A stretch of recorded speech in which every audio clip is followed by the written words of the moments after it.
How's it going, everybody? Bryan Alvarez here on Wrestling Observer Live. We are here every day, Monday through Friday, noon Pacific, 3 Eastern, Sundays, 3 Pacific, 6 Eastern, Saturday morning with Jim Balley, Sundays with Andrew Zarian, and it is Wednesday here on this show.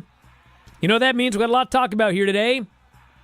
And again, we will not be joined by Mike Sempervive. Still recovering from a rough one. But Filthy Tom Lawler will be joining us here today to take his place. And we got a lot to talk about here today, including the Dynamite Homecoming show tonight from Daly's Place. We got a lineup for the show. Bunch of matches, segments.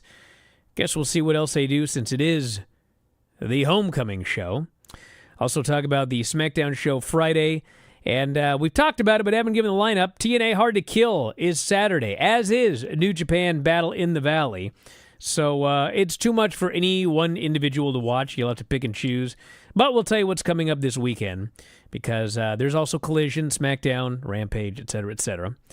Also, update on CJ Perry, who is back in the hospital.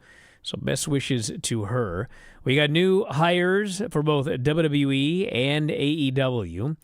Matt Riddle, a couple of days ago, he did an interview and had an interesting story, which we've asked around about, and we'll tell you what other people are saying about his story. Also, the Raw rating, which did terrible, although the CM Punk segment, that opening quarter, did great, and that was the only thing on the show that did. We have the Tony Khan story yesterday, his tweeting about Jinder Mahal, and, of course, the world-famous NXT television report. So, a lot to get into here today, and we're going to kick it off after the break. If you want to text us, 425-780-7566, F4WOnline@gmail.com, F4WOnline, Threads, Instagram, and Cameo, at Bryan Alvarez on Twitter. Back in a moment, Observer Live.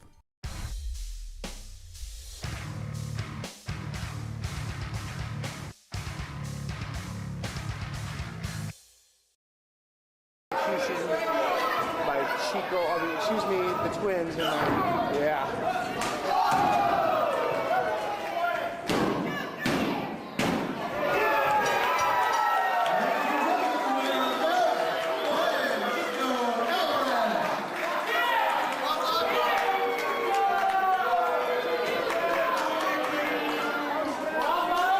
Bravo! He stole your tights and he stole your move.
Back in the show, Bryan Alvarez here, Wrestling Observer Live. Filthy Tom Lawler joining us here today, and we got a lot to get into. A lot to talk about tonight. We went over it yesterday, but very quickly, AEW's got Samoa Joe at Daly's Place. Sting and Darby versus Takeshi and Powerhouse Hobbs. Texas Tornado match. 2 Brody Lee tribute matches. Lance Archer, Brian Cage, Gates of Agony versus Orange Cassidy, Dustin Rhodes, Adam Copeland, and Preston Vance. Statlander, Thunder, Willow, and Anna Jay versus Julia Hart, Sky Blue, Saraya, and Ruby Soho. Ricky Starks, Sammy Guevara, and Claudio versus Hangman Page. This is the homecoming show to Daly's Place. And we'll see what else they do because, homecoming show, Daly's Place. I think you should have a lot of old faces on the show, but it doesn't look like we're going to have that. But I guess we'll see if they do anything special. So that's the lineup for tonight. And AEW has a new executive, new chief operating officer, otherwise known as a COO. Kosha Irby has been hired for the role, served as regional director of live events for WWE 2011 to 2018. Fightful reported, later confirmed by Dave. Irby had been working as the chief marketing officer for the Clemson University Athletic Department since February of 2023. After leaving WWE, worked as a president of the Memphis Express AAF football team. Also chief marketing officer for the Professional Bull Riders LLC. This guy's seen it all. So, it's coming in. I don't know what any of this means, but they got a new one. So there you go. And another one, WWE, has a new head of media and production. I couldn't believe it when I heard it. This man's name is Lee Fitting, which sounds straight out of the NXT Breakout Tournament. Lee Fitting, employed by ESPN more than 25 years. He was released in August. Job title was Senior Vice President of Production. Oversaw production of Monday Night Football, College Game Day, College Football Playoff, and more. So he is now, I guess, replacing old Kevin Dunn, who is gone less than 4 months after Endeavor's acquisition of WWE was made official. So hopefully he does a lot better job than Dunn. Couldn't do worse, but that's nice to hear. How fitting that Dunn How is fitting. done. How fitting that Lee Fitting is going to replace the Dunn. Good job, Tom. Lee Fitting worked for ESPN when? He was there for 25 years until being let go in August of 2023. Interesting, because UFC has had a relationship with ESPN over the past few years, and as you just mentioned, Endeavor has combined these two companies, and lo and behold, look what happens. Somebody from ESPN is in a powerful position now. It's like there's always constant inbreeding at the top. I like how I have to keep looking wrestling and down at media. you like it's the Brady Bunch when we're doing the side-by-side. Why are you so low today? Can you adjust that? I was trying to match you. No, it's not working. Nice try. Sit up taller, brother. There we go. It's very important for our video subscribers to not see you down so low. CJ Perry's back in the hospital. Made it undergo a second surgery. So, Gruesome. best of luck to her. She spent 5 days in the hospital. MRSA infection could have potentially been fatal. Started with a small splinter backstage at Dynamite, spread up her arm. Needed surgery. So then on Wednesday morning, which was today, she wrote, "On my way to the hospital again. Complications happen with healing and infection possibly coming back. I find out soon if I need a second surgery." So she was there at World's End. December 30th, where she helped Miro defeat Andrade, which was Andrade's last match. So hopefully they get this fixed up quick. Brian, have you ever had MRSA? I have not. You ever had a staph infection? I have not. Wow, you are very lucky. I know. I have had them, and it is amongst the worst amounts of pain I've ever felt in my life. Before I fought Jean Vellante in 2015, I was bedridden for a week, about 2 weeks before the fight, with a case of MRSA. And when I tell you that was like as close as I probably felt to death, I'm not exaggerating. Wow. It was terrible. So hopefully, she gets this taken care of. I don't know if anybody knows, but is it true that like some people are more susceptible to it? Is that true? Well, I would imagine. I don't mean like because of what you do, but like something about I forget what it was. I once heard something like, everybody has, I can't remember, but it was like some people are more likely to get MRSA than others, because it is like a miracle I've never gotten it, and I'm quite thankful. But some people, how many times have you got it? Just one time? Once or twice. I mean, I've had staph infection probably 5 times. I think staph is what I'm talking about, not full-blown MRSA. Well, MRSA, I believe, is a mutated version of staph. I could be wrong on that, but good thing we know what we're talking about here. The really bad one I had, the culture came back negative for MRSA, but I tell you, this was like the worst staph infection on the history of the planet then. Wow. There's been multiple people. Kevin Randleman had a horrific staph infection. King Mo had a really bad one back in the day, and it took a toll on both of their careers. So, I mean, obviously, CJ Perry is not, her focus is not in ring work. So hopefully it doesn't detract from her managing skills too much. But yeah, it's just one of the worst things you have to go through. I don't wish it upon anyone. So the other day we had this story. Matt Riddle says he was once planned to win the 22 Royal Rumble. During a virtual signing was signed by superstars. Riddle 22? Who was he going to throw out? Abraham? Riddle said the finish of the match was changed when Brock Lesnar, quote, didn't want to do business. So Riddle said, I believe I was told at one point I was going to win the Rumble and everything else. And then what was it? Bobby Lashley beat Brock Lesnar because somebody came in and hit him with the belt or what have you.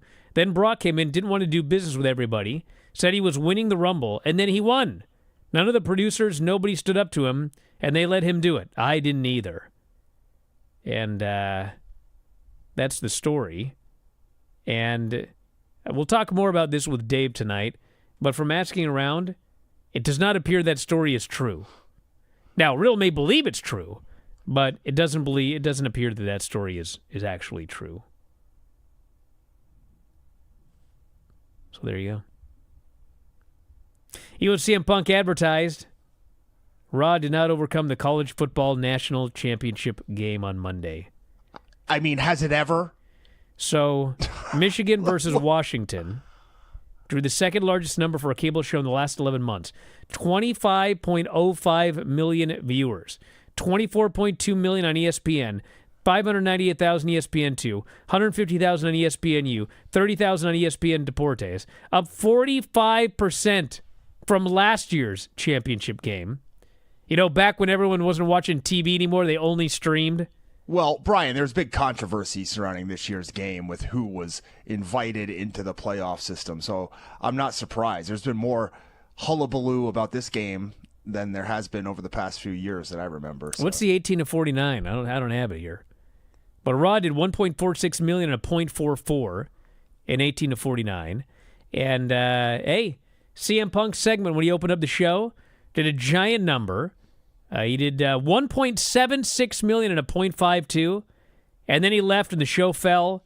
And it was just low the rest of the show.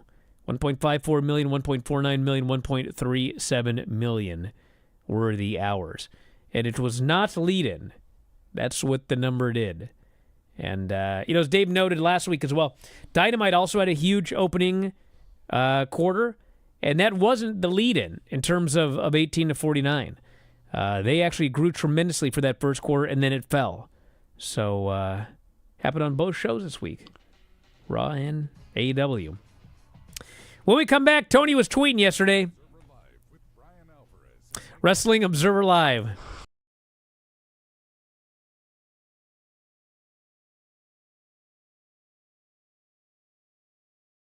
Yeah, I mean, in 2018, 2019, I was at the lowest point of my life. My addiction was in full force. I didn't leave my apartment. I was drinking all day from sun up to sundown, and I never thought that I'd be back in professional wrestling. I thought that I was just going to keep existing a miserable existence like I was, staring out my apartment window at the sun setting every day as I just drank myself to death. And, you know, I guess the light bulb went off, and I think wrestling was a big part of how I got sober. You know, I always, my first love in life has always been professional wrestling. From the time I was going to shows at Madison Square Garden as a very young kid.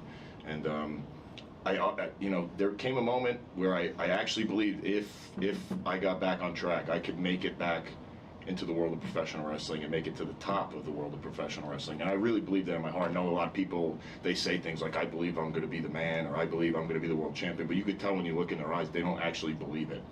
I really believed it. I thought, if I can get back on track, I am going to make it back to the top of professional wrestling. And now I'm AEW World Tag Team Champion, sitting at this table as a one of the top guys in you know, AEW, and I would say that that's the top of the professional wrestling world. So I did exactly what I thought I would do. And Bill, that is unbelievable. That is unbelievable, and I am really proud to say that AEW's been a part of this, but really what you've done on your own, and it's amazing the journey you've been on. That was an incredible story, and your story is incredible. And something else that I find incredible when you told me this is that this championship, this AEW World Tag Team Championship that you hold with Ricky Starks, that you, Big Bill, this is the first championship you have ever held at any level of professional wrestling. That is astonishing, and the fact that you've come so far and from where you came back from, it's pretty amazing.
Back in the show, Bryan Alvarez here.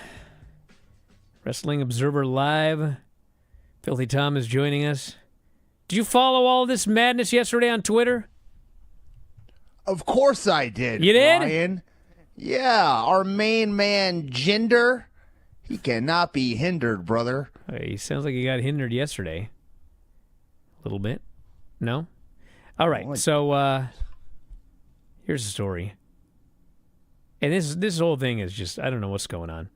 So Tony Khan, from the front page of WrestlingObserver.com, made his thoughts known publicly about Jinder receiving a WWE World Heavyweight title match against Seth Rollins on next week's Raw. He took to X to air some frustrations about what he called a double standard for the reaction or lack thereof. So what he tweeted was, a double standard. Hook, 28-1 career record on winning streak, calls out champ, a logical challenge, sparks online outrage. Jinder has literally lost every single match he's in for the past year, immediately gets title shot, where's the rage? Okay, listen. Saw a lot of people defending Tony. They're doing it on the chat right now. And yes, DJ, he is wrong. Okay? What timeline is he on? Who is complaining about Hook getting a shot against Samoa Joe? Who? Yeah, I didn't see that Have one, you but- seen anybody complaining that Hook is getting a shot at Samoa Joe? I haven't. I haven't seen one person complaining about that. Okay? I haven't been searching it out, but no, I did not see anyone complain. Then he says, Jinder is getting a title shot. Where's the rage? What? What? All I have been hearing about since Monday is Jinder Mahal is getting a title shot? Now listen, maybe this is out there somewhere, but I haven't seen any of it. I have seen nobody complaining about Hook, and I've seen tons of people mocking the idea that Jinder Mahal is getting a title shot. So I saw that tweet and I was like, what are you talking about? Where is this happening? So then Mahal tweeted, who the heck is Hook? And then I guess he deleted it later. And, there's a lot I could talk about here. Well, the USA Network also jumped in at some point. Well, yeah. Right? He called out USA Network, who took a perceived dig at Khan's public affinity for cage match by tweeting what was the cage match rating to a tweet about Rollins and Mahal having history in NXT. In NXT. Which is funny. That's whatever. What was the cage match rating? He called the tweet a moral victory for USA. One more win than Mahal got in the last year. Adding, you really put AEW in our place getting Jinder Mahal in a big match on your TV show. Do it more often. Brian. Yes. Interestingly enough, on Cage Match, which I am on right now, the last time Jinder Mahal won a matchup was exactly 1 year to the day as he defeated Julius Creed on at NXT. New Year's Evil. On NXT. I got more stats for you. Do you know when the last time he had a match in WWE was? The last time Jinder had a match in WWE. Not even on TV, just like a house show. September. No. Last December against Bray Wyatt. That was his last main roster match. Okay. Do you know when the last time he won a match on the main roster was? 18 months ago. 18 months ago. He has not won a match on WWE television in 18 months, and he's getting a world title shot on Monday. And where is the outrage, Tony asked? You're looking at it. I'm outraged because last night at one point during NXT, Booker T says, man, I can't wait to see that matchup with Jinder Mahal, challenger for the title. He's looked great lately. Well, I mean, when? If you look at astronomical time, if you look at how long life has been on this planet, he's looked good lately. But yes. But no, who is complaining about Hook getting a shot against Samoa Joe? You know what? There's no way you watch AEW if you're complaining about that. There's no way. I like Tony, so I'm going to complain about it so he's got somebody to go after. How's Hook getting this title shot? The only guy he's even beaten recently is Yuta. Anybody can beat that guy. That shouldn't get you a title shot against Samoa Joe. Well, There you go. And then, people were complaining about, what about Abaddon? Abaddon actually got wins before she, got championship matches.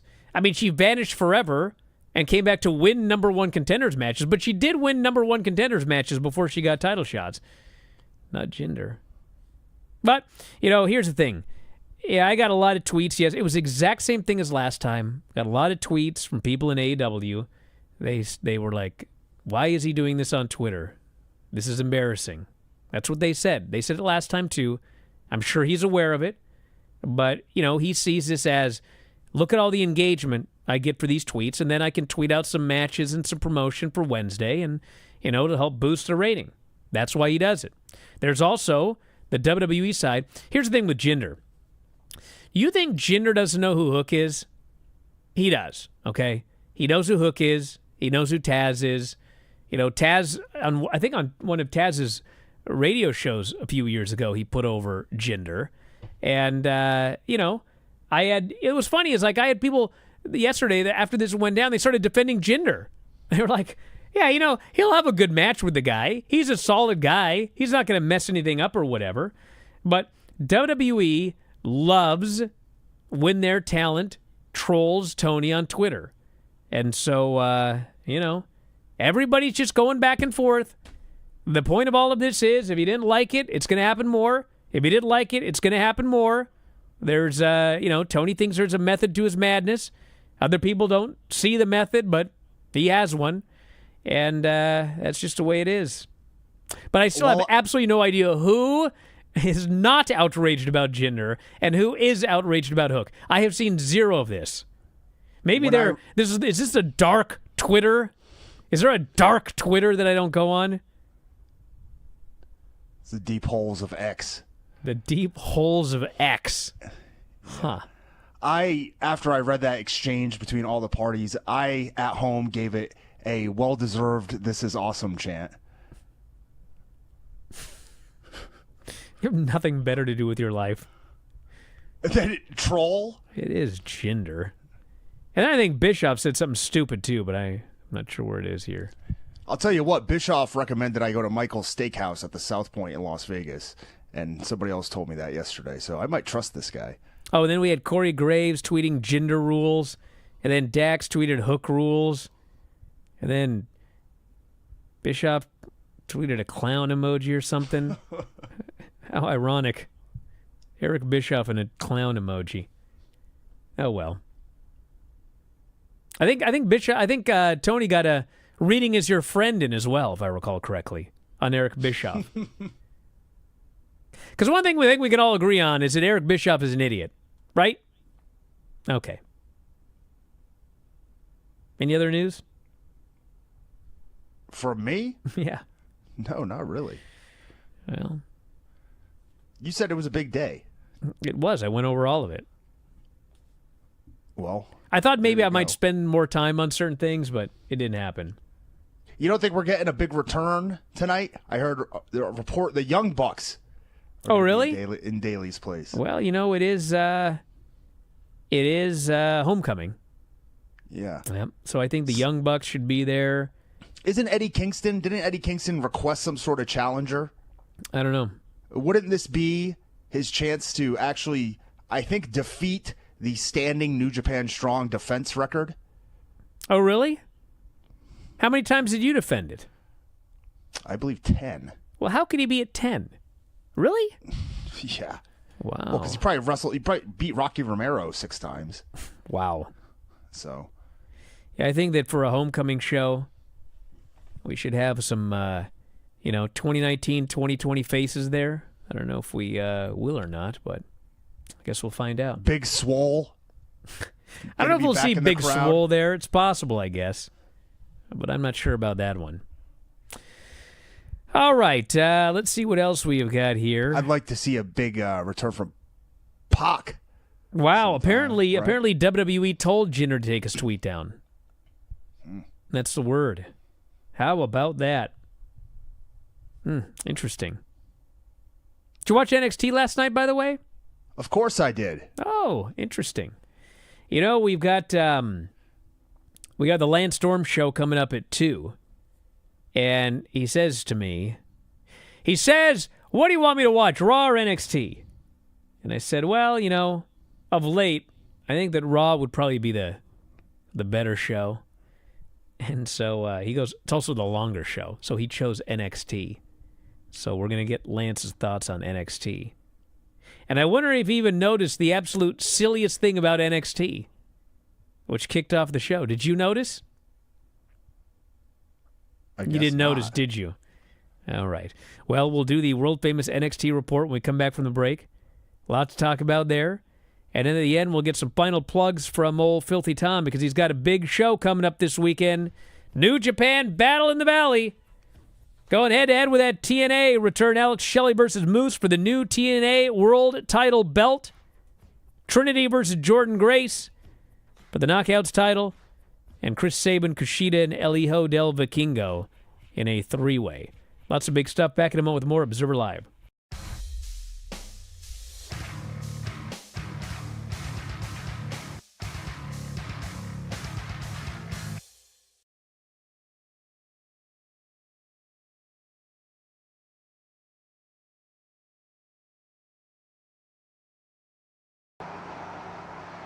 Welcome to the special tour of Figure 4 Weekly Headquarters, as promised. Today I will be accompanied by my assistant Vincenzo, so let's get moving.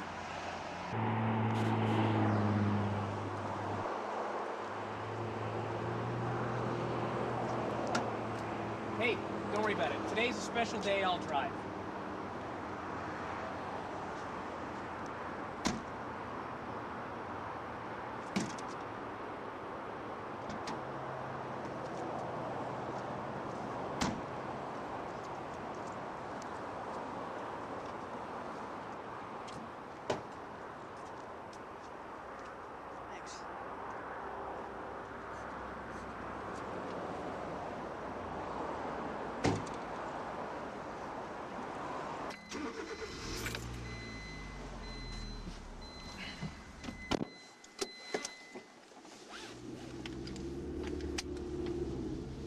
Vince, today's gonna be a good day, so let's not F anything up, okay?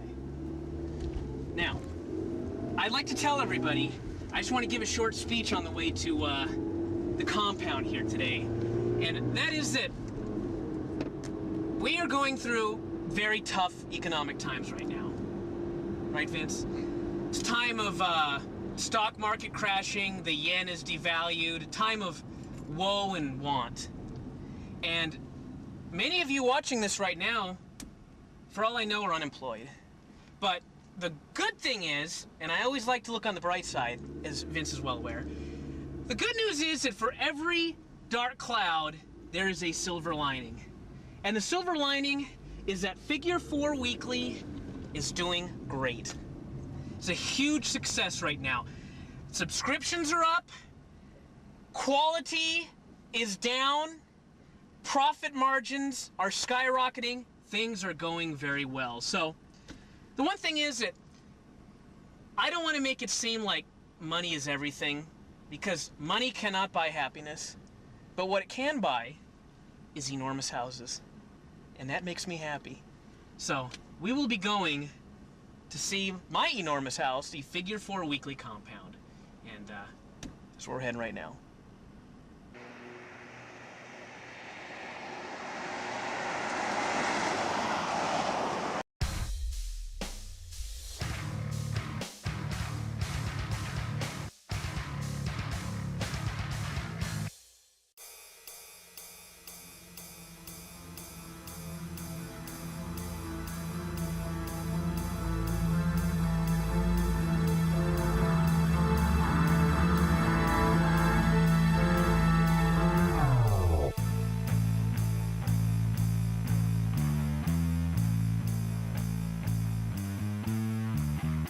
Back in the show, Bryan Alvarez here, Wrestling Observer Live.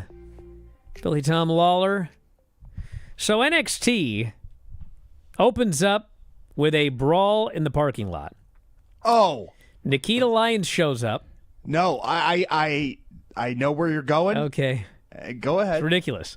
Nikita Lyons arrives in her street clothes. She's attacked by Blair Davenport in her street clothes. The announcers say this was moments ago. They have not stopped brawling. They're working their way towards the ring. They brawl down the aisle in their gear. So at some point, they changed their clothes while brawling. Amazing. No, Brian. On commentary, they said the brawl was stopped. Both women changed clothes. Oh, stop. I swear to you, I promise. This is ridiculous. I promise that's what was said. Well, someone must have sent word that, wait a second, they're in their gear now. Because I went back to watch it again because I was going to bury them for this very same thing. And then on commentary, he says it was like 15 minutes ago or something is what they said. Dude, and there was a little break. Ridiculous. They got changed and then Stop. resumed brawling. Stop. I'm telling We're you. so mad at each other. But you know what? Hold on a second. Time out. Let's put on our gear. Then we'll fight some more. Ridiculous. Because they didn't even do an entrance. They just fought again. Like, come on. I think somebody was watching it and realized, oops. All right. Say we had a break to put their clothes on. All right. Now we're good. So they have their match, and it was all right. Nikita's still pretty green. She took a bad bump. I have no idea how she didn't destroy her knee again. Her knee just went, it was like horrible. And she was limping afterwards, and Blair ended up chop blocking the knee that didn't go get tweaked, and then that's a surgically repaired one. Hit the Kamagoye, got the pin. So it was all right. Nikita almost killed Blair Davenport with a vertical suplex or DDT at one point. You're not sure which? Those are two very Yes, different moves. I know. Yes. We had a Dusty Classic video package voiced over by Cody. Then Trick and Mello were backstage. And we don't know when Ilya Dragunov will be back. We don't know when Trick's going to get his title shot. Mello says, you know what? Let's do this Dusty Cup together. And Trick says, I need to stay locked in for this Ilya match. I don't know if this is a good idea. And Mello says, this will keep you locked in. And in fact, we can win the Dusty Cup and the tag titles. And they'll be calling you Two-Title Trick. And this is enough for Trick to say, Two-Title Trick? Let's do it! You know what? He's an idiot. Because this reminds me of when you tried to talk me into wrestling the Bang Bros because we could win the tag team titles. And my eyes lit up with championship belts, and it was nothing but a disaster for me. Ended my career for the 8th time. He's in trouble. Gallows versus Corbin and Braun Breaker in a tournament match. So Gallows and Corbin are both heels, and their gimmick is, we're both a-holes, so we'll team up together and win this thing. Well, they got in their total baby faces, and the crowds are cheering for him. The crowds are chanting a-holes at them. They're like high-fiving each other, Yeah. laughing, tagging each other in with blind tags, and then beating up the other guys. So Braun hit a spear on Wolfgang. Corbin hit Mark Coffey with the end of days. Braun also looked like he tweaked his hamstring on the spear, but he was kind of moving around all right afterwards. Hopefully he is okay as well. All we need is more injuries. This was like the most unexpected, fun tag team I've ever seen in my life. Braun Breaker and Baron Corbin. Yeah. I like Having it. the time of their lives. I think they should win. Why not? We had Fallon at the farm with Tiffany. So, I guess, and you know what? I don't even know if it's true. Dave said that the stipulation was 24 hours as a servant. But here we are. It's a week later. She's still a servant. And now she's like, had to clean up the stables and wash the horse, whatever else. And Tiffany shows up in her gear. And Fallon says, you know what? I got clothes for you. Tiffany says, no way I'm wearing that. If I'm going to do this, I need to look good. And so she keeps tripping over her high heels, has a panic attack. Fallon tells her what she has to do. And it was rough. Lyra came out for a promo. Yeah. Next week, there's going to be a 20-woman Battle Royal Final Four competing in another Fatal 4-Way to determine her next challenger. Lola Vice comes out. She still has her contract. She can cash in any time. And Lyra says, you came in with a great resume. All you do is talk. Let's do this. She won that tournament as well. Yeah, so, that's how she got the contract. Yeah, so she's done more than just talk. Yeah. So Lyra says, the only Latina heat I see here is Elektra. When are you going to tell her you're not going to use that contract to go after the tag titles? In fact, why don't we fight right now? So they teased a fight, but Elektra attacked her. They're beating on her 2-on-1. Tatum Paxley makes the save, and we got a tag match incoming. Tatum Paxley's a stalker? I think. A creep. Another one of those gimmicks. Metaphor making fun of the Virgin. It's a poor guy. Josh Briggs, the fornicator, shows up. Says, if it wasn't for you guys, I'd be Heritage Cup champion right now. I think I deserve a rematch. Noam says, you lost fair and square, even though it was a DQ. So Briggs and Oro Mensah get in an argument, sets up a match for later on. Luca Crusafino is with Ava. He's the wrestling lawyer. So he says, my foot was under the ropes in my last match. The finish should be overruled. Ava says, I'm not a ref, but I'll pass your complaint along. Well, I don't know why Luca Crusafino just doesn't file a lawsuit. He's a lawyer. I think he representing them in this lawsuit, this UFC lawsuit. Is that why he's being forced to fight? Maybe. For his future? Dragon Lee shows up, says my visa issues are taken care of. Lexus King then shows up. He says, hey, listen, open challenges I see are back. Well, I got a contract right here. All you have to do is sign. So Dragon signs, says, I'll see you later tonight. Keep in mind that Lexus King was eliminated from the breakout tournament, but is getting a title shot before the winner of the breakout tournament. In case you're keeping track. Josh Briggs, Oro Mensah. The Josh Briggs push continues, which is good because I like this guy. He beat this dude with a lariat, pinned him, overcame Metaphor. They're giving him a big push. I think he's going to go heel sooner rather than later, but I think he's doing a good job. Tiffany's still cleaning out the muck. She's sad. Tony D and Stacks versus OTM. Tag team titles. What does OTM stand for? Out the mud. They're out of the mud. This match was all right. You know, OTM is very green. You know who's actually, like, quite amazing is this Tony D. I didn't go and count yesterday, but he's probably only had about 50 matches. And, like, he was a grizzled vet holding this match together. Stacks did a good job as well, but Tony D is quite great, given his experience. And they won. Hit his fisherman suplex into a cradle, pinned Lucian, and they retained the titles. NXT Anonymous. I don't know where this is going. This was not on the Hulu version. Okay, so NXT Anonymous spies JC Jane, and she is talking to only the women of Chase U. And she has an idea to raise money.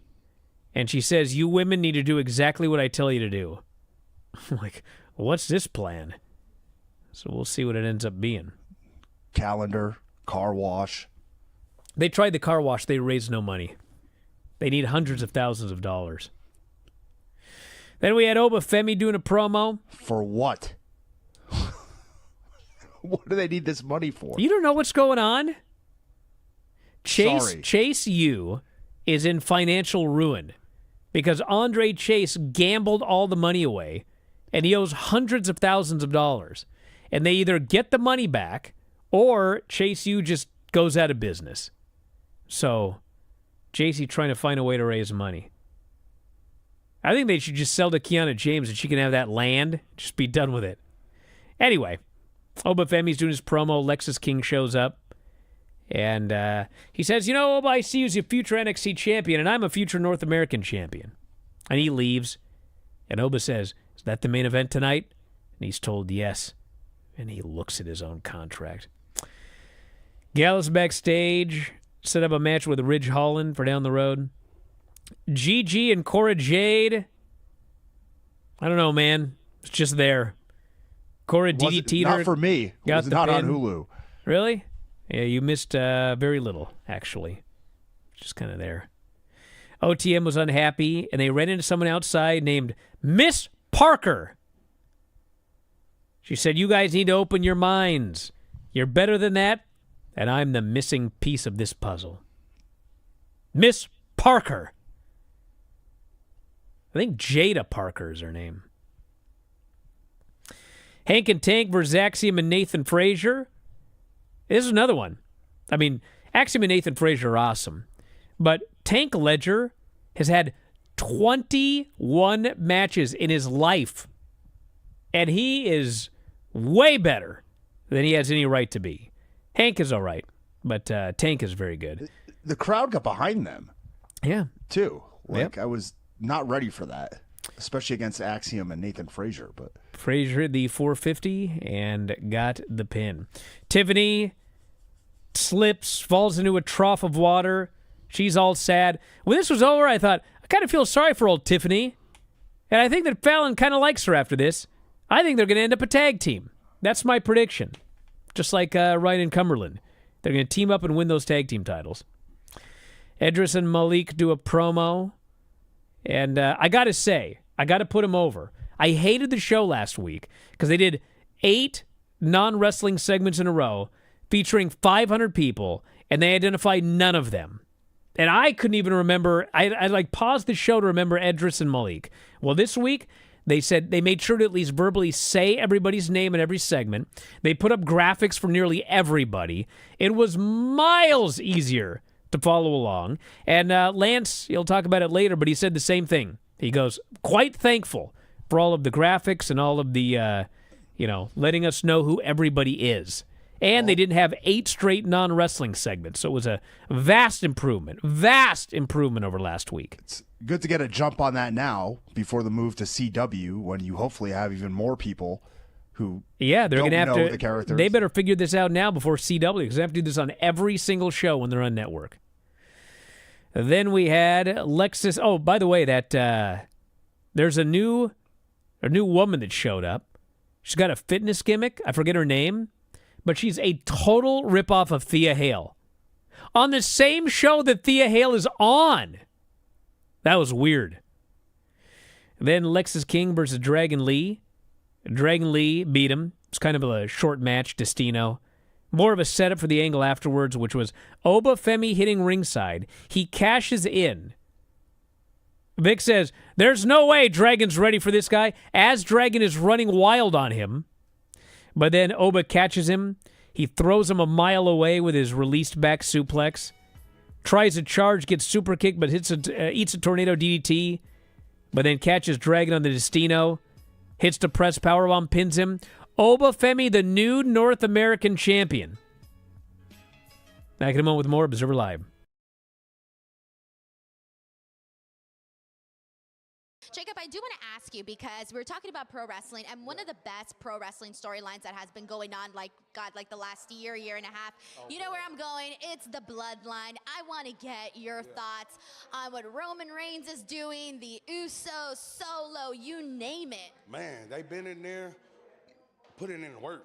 I mean, we're talking about 3 years straight with the storyline. But I'm a fan overall. I'm a fan, and the crazy thing is, just because I'm related to them, when I watch, I think I know what's going on. Then they always hit us with that twist. So overall, man, they're doing good. Shout out to the Bloodline. Shout out to Us and them. You know, Fatu's, Anawai's, we're really all one family.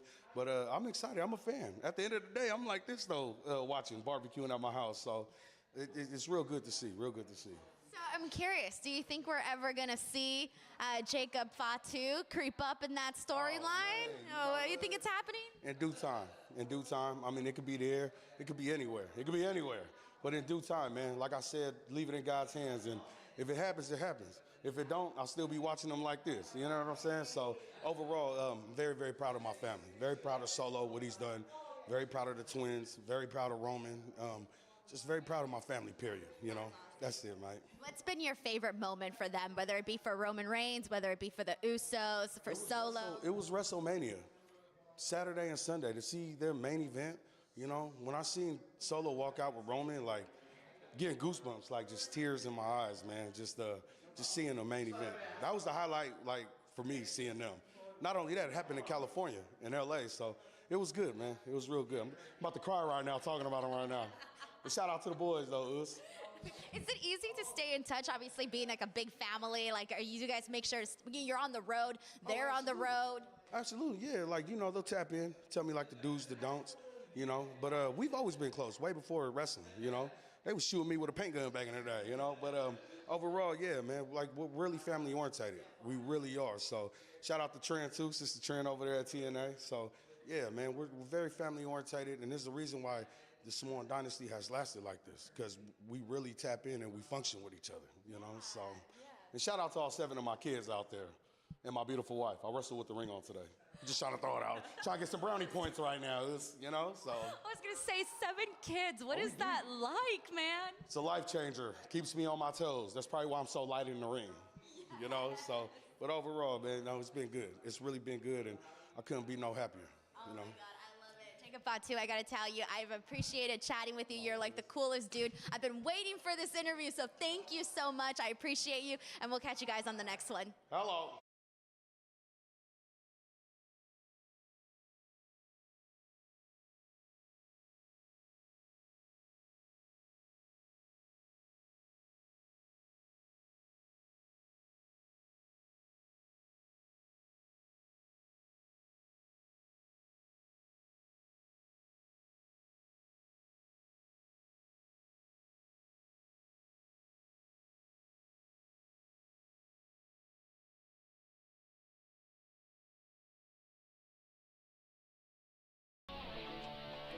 Back in the show, Bryan Alvarez here, Wrestling Observer Live.